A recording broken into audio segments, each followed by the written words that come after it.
Okay, we're gonna pick open this Gege Alfa pExtra 7-pin lock, and I have spent a lot of time struggling with this, and I want to show you the keyway before we start. Let me see if I can get that to focus. There you go, very paracentric. The pins sit inside these two layers of warding on the left. This one, let me just get some of the point with. They sit in here and here. So what we're gonna do is we're gonna take this hairpin that I found while I was stomping around angrily in my basement. We're gonna put it right on top of this lip of warding here. And we're gonna pick in this top right section. I'll be able to get my gentle reach pick under. Shout out to Lady Locks and Georgia Jim for Lady Locks did a great video on different pick profiles, which reminded me that the gentle reach is a profile that exists, which will prevent us from oversetting things. Because this lock is mastered, I think we're gonna be able to get away with lifting everything without oversetting anything. And Georgia Jim, I actually asked, how he picked this, and he gave some really, really great input, and I am super thankful for that.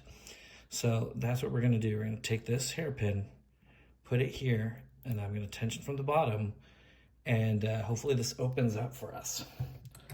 If it does, it would be the third time I've gotten it open. So let's put that right there. See if I can get you a good view. Focus on that. Okay. So first thing we're gonna do is we're gonna lift everything up as far as we can. Get our hairpin in there. Okay, hairpin's in. So everything's already lifted now. Take our turning tool. We're gonna have to kind of nail this with our left hand. It's gonna be doing both. I just lost my, okay, I think we're good.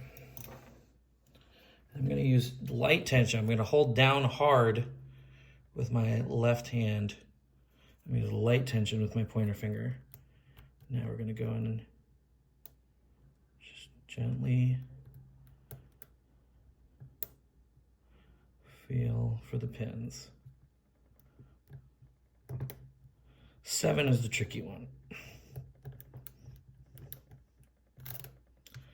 You heard everything drop. Let's go again. Let's just start at the back. Let's see if we can get under 7. There we go.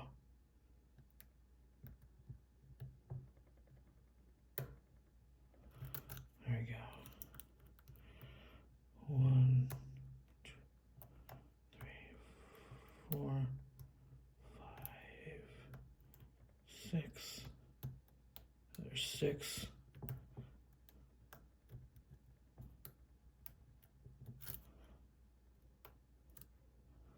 Pulling too hard with my left hand on this. We're gonna lighten up.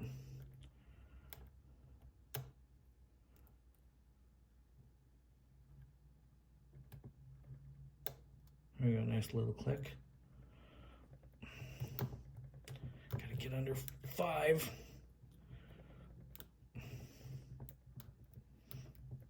Come on. There we go.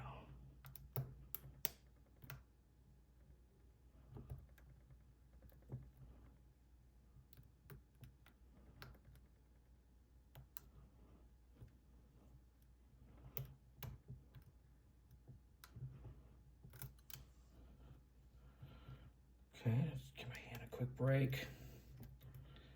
Make sure we're still in that keyway. Okay, here we go.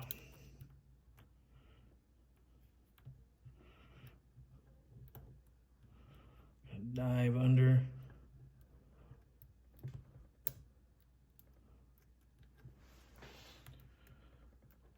There we go. There we go. And we're in. Hey, hey. So there we go. What ends up happening is almost all the pins end up getting incidentally set, and really 5, 6, and 7 are the only ones we're picking. And 6, I've noticed, gets incidentally set from 7 getting set. So let's go ahead and take this apart. Shout out to Claire's for the hairpin. Okay, I'm gonna move our camera over. There we go.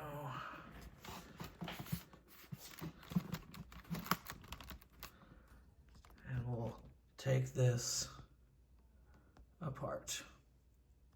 Okay. Now, I cannot get this core, I cannot get the C-clip off. I've tried and tried. I don't think I can get the C-clip off without destroying it. And this lock was like 40 bucks. So I don't know. I guess I'll give it a shot again, but I don't think this C-clip is going to be part of this gut. And we have grub screws in the top, so we can see everything as it is. Jeez. Yeah, it's just I can't make any progress with this C-clip. These are old Sparrows. They're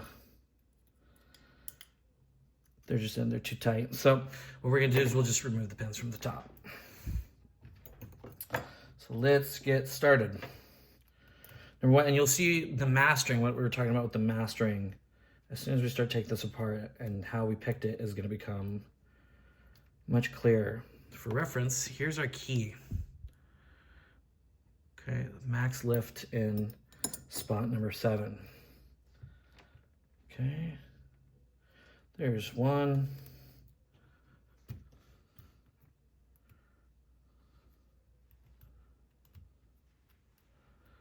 2. Nice big master wafer on 2. I don't know that I could have picked this lock if it were not mastered. With this combination of this keyway and pin 7 being such a high lift. Here we go, here's 4.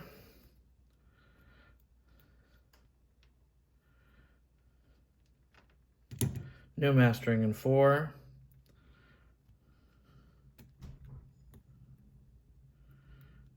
Take this one down. There we go, mastering in 5. We're gonna have a mastering in 6.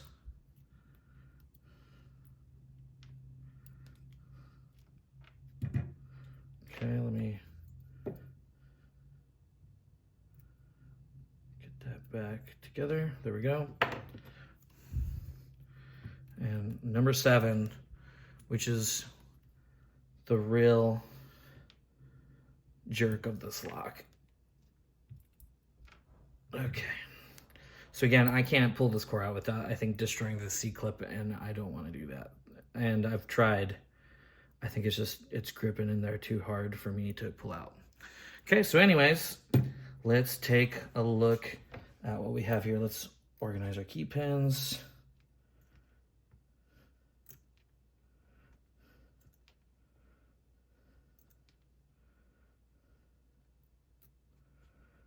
Here we go, 5, 6, 7. Let's take a look at our mastering as well. There we go. Nice thick master wafer on 2. No mastering on 3.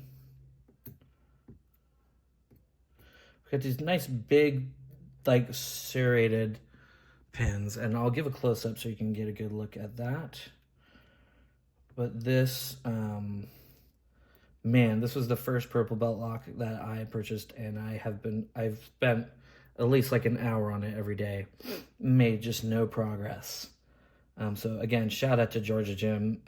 He was very, very polite and kind in helping me and telling me how he picked his, and the pick profiles that he used, and kind of his methodology. And then Lady Locks recently made a video on pick profiles. If you haven't watched that, go watch it right now and subscribe to her channel.